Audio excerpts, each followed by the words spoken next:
3 quintal गेहूं बेच के 12.25 ग्राम की सोने की जंजीर हमारी बहन बिटिया पहनने की। महंगाई बढ़ने लगी, तो महंगाई बढ़ने लगी तो जे बताओ, आज 3 कुंटल गेहूं बेच के 12.25 ग्राम की सोने की लर आ जाते, 3 कुंटल तो चाहिए जा रहे भाई है। तो इसका मतलब महंगाई काऊ पे बढ़ी, काऊ पे ना बढ़ी।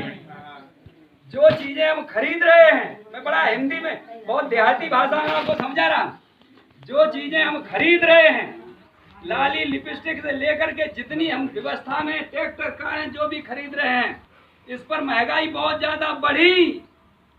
और जो हम बनाते हैं, चीज को बेचते हैं, गेहूं है, चावल है, धान है, इस पर महंगाई नहीं।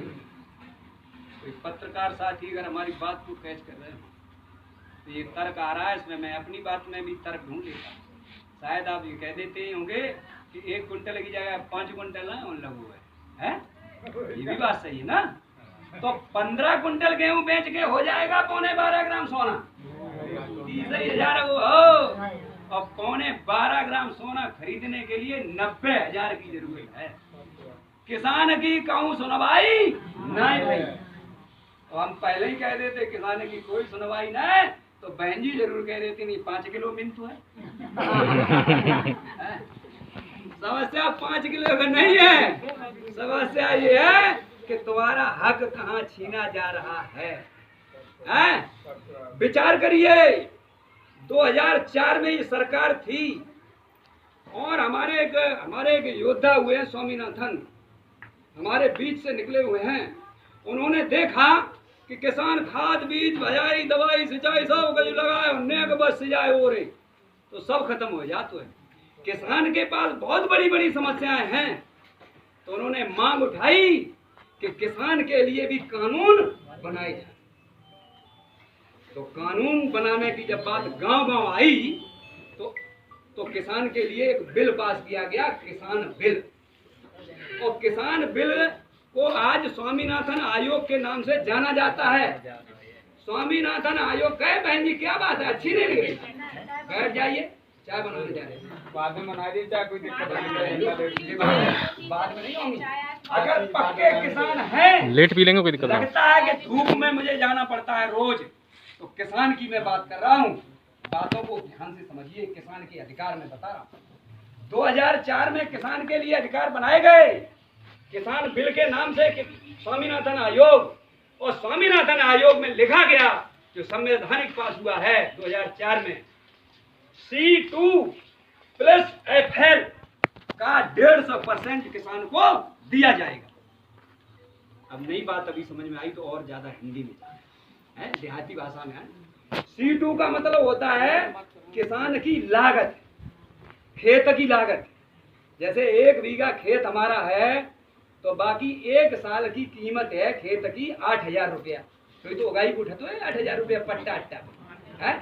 तो 4 महीना में फसल होते हैं, तो 4 महीना में बाकी 2-3 हजार की कीमत भाई बब पहले जोड़ो कि जामे हम फसल करें तो 3,000 जेल लिखे लियो है। फिर उसमें लागत, खाद बीज भराई सिंचाई दवाई, ये सब जब लिखो, और जुताई ये सब लिखो। ये तो हो गया C2। आप लोगों को ट्रेनिंग दे रहा हूं ताकि आप इस चर्चा का विषय बनाएं। C2 में इतनी सारी चीजें होनी चाहिए। उसके बाद प्लस FL फैमिली लेबर, हम अपने बच्चों को लगा करके काम करते हैं, 204 रुपया सरकार दे एक सदस्य का, और मोहल्ले की लेबर को लगा करके खेत में नरवाई करते हैं, 204 रुपया सरकारी रेट है, वो सारा का सारा FL में जोड़ा जाए। C2 प्लस FL का 150%, यानी 1 लाख रुपया अगर ये हो जाए तो उस फसल को 1.5 लाख में लिया जाए। 150% मतलब 1.5 गुना है। 1 लाख रुपया में C2 और FL अगर आ गया तो उस फसल को 1.5 लाख का बेचा जाए, तो किसान का कोई घाटा नहीं होगा। ये कानून है। तो जैसे ही ये सरकार आई, क्योंकि पहले हम लोगों के सर काट करके ये लोग राजा बने हैं, हम लोगों के जब बुद्ध का शासन था उसके बाद हम लोगों के सर काट करके, प्रदीप साखी जी ने बताया, सर काट करके ये राजा बने। अब वही लोग हमारी मति काट करके राजा बन जाते हैं। मति कहाँ पर होती है? सर पे पूछना चाहता हूँ, मति कमर में होती है कि पैरों में होती है? मत यही सर में होती है। अगर किसी ने आपकी मत काट दी तो आपका सर कलम है। मत मत कटवा लियो। इसलिए मैं बता रहा हूं किसान के अधिकार। अब ये मती काटना चालू हो गए तो उन्होंने कहा कि अगर मुझे सत्ता दे दी जाए तो किसान की आमदनी को दूना करूंगा। ये आया था भाषण कि नहीं आया था कि मैं झूठ बोल रहा है? तो हमारे जो भारतीय किसान यूनियन के 50 संगठन चल रहे हैं, उन लोगों ने पूछा कि राजा आप बन जाओगे तो आमदनी कैसे दूनी करो आप, ये हमें बताइए। कुछ हमारे नुमाइंदे भी तो होते हैं, वो जवाब देते हैं, अध्यक्ष होते हैं पार्टी के, किसान यूनियन सामाजिक संगठन हमारे हैं। तो उन्होंने कह दिया कि किसान की आमदनी हम स्वामीनाथन आयोग लागू कर देंगे, दूनी हो जाएगी। और वाकई में हो जाती। जैसे स्वामीनाथन आयोग मैंने बताया, ये लागू कर दिया जाता तो आमदनी दूनी हो जाती कि नहीं हो जाती। तो उन किसान यूनियन के संगठनों ने अपने लोगों से कह दिया, जाइए भारतीय जनता पार्टी की सरकार बनवा दीजिएगा जाकर के, ये किसान के हित में काम। स्वामीनाथन आयोग नहीं बता पाए, लेकिन ये बता दिया किसान के हितैषी है। और जैसे ही सरकार बनी इनकी, तो ये सुप्रीम कोर्ट में जाकर के इन्होंने एक एफिडेविट लगा दिया कि मैं भारत देश में स्वामीनाथन आयोग को लागू नहीं कर सकता। अरे भाई, वोट लेने से पहले तुम कुछ और कहते हो और वोट लेने के बाद कुछ और कहने लगते हो। अगर आपको स्वामीनाथन आयोग लागू कराना है, हाथ उठाइए किस किस व्यक्ति के मन में ये बात आई कि वाकई में स्वामीनाथन आयोग लागू होना चाहिए, हाथ उठाइए पहले।